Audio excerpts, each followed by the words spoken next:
শাফি technique এডুকেশনের পক্ষ থেকে সবাইকে স্বাগতম। আজকে আমরা গণিত পাঠ্য বইয়ের নতুন শতকরা অধ্যায়ের 5 নম্বর পর্ব নিয়ে হাজির হয়েছি। এখানে দুটি অঙ্কই সহজ, এক ঐকিক নিয়ম আর এক সূত্র নিয়ম। এখন আমরা সূত্র নিয়মটি প্রথমে দেখাবো।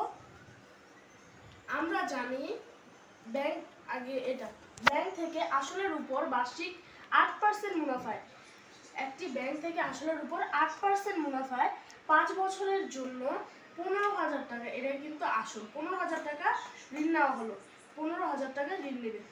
5 বছর পর মোট কত টাকা পরিশোধ করতে হবে?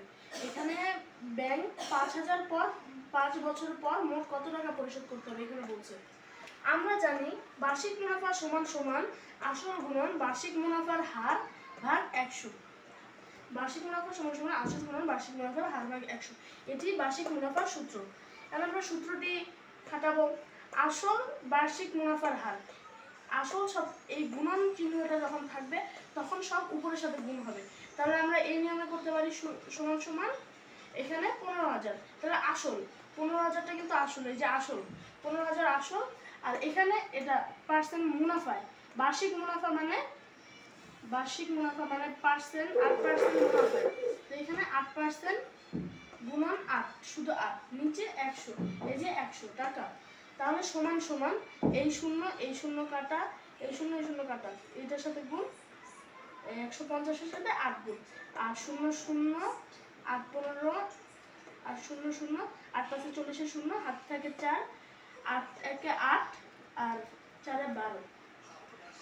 এখন 1 বছরের মুনাফা, এখানে 5 বছরের মুনাফা বের করতে বলছে। 1 বছরের মুনাফা 1200 টাকা।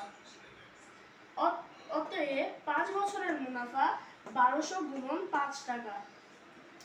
1200 গুণন 5 টাকা, উত্তর 6,000 টাকা।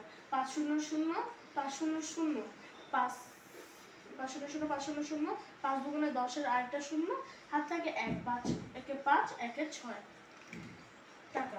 5 বছর পর মোট পরিশোধ করতে হবে 15, এই যে আসল এবং উত্তরটা, এই যে মুনাফাটা 6,000 টাকা। 6,000 টাকা, উত্তর 21,000 টাকা। 5 বছর পর মোট টাকা পরিশোধ করতে হবে 21,000 টাকা। এখন আমরা দ্বিতীয় নিয়মটিতে অঙ্ক শুরু করব, সেটির নাম ঐকিক নিয়ম। আমরা 100 টাকার 1 বছরের মুনাফা 8 টাকা, তাহলে 100 টাকার 8% মুনাফা বলতে কি বুঝি? 100 টাকার 1 বছরের মুনাফা 8 টাকা। এখানে 1 টাকার 1 বছরের মুনাফা 100 ভাগ 8, কম যদি হয় তাহলে ভাগ হবে। এখানে 100, এখানে 1 কম।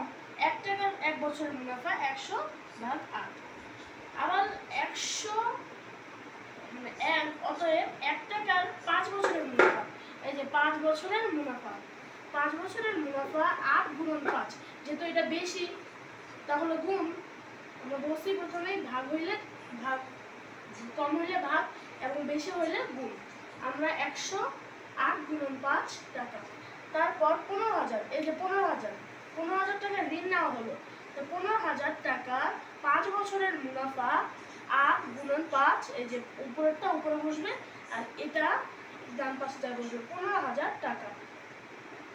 তাহলে আমরা এই শূন্য কাটা, এই শূন্য কাটা, তাহলে আমাদের 150, আর 8 গুণন 5 গুণন 150, আর নিচে 1 8 8 5 40 40, আর এখানে 150, তাহলে 40-এর শূন্য আর এই শূন্য দুটো বসাই দেব, তাহলে থাকে 4 এবং 15, 4 15 45, 4 15 4 60, 6,000 টাকা।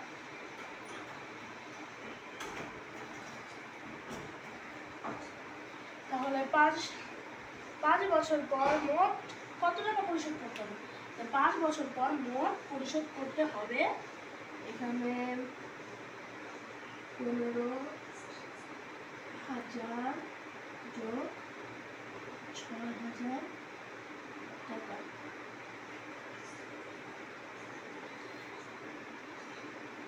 ব্যাংক থেকে ঋণ নেওয়ার পর ব্যাংকের টাকা শুধু আসল ফেরত নেয় না,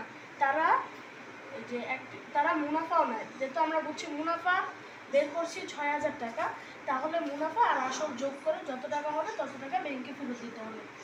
তাহলে 0 0 মিলে 0, এই 0 মিলে 0, এই 0 আর এই 0 0 আর 6 যোগ 5, 5 6 11, 5 6 11 আর এখানে 1, 5 6 11 11 1 1 টাকা 2, 2100 টাকা।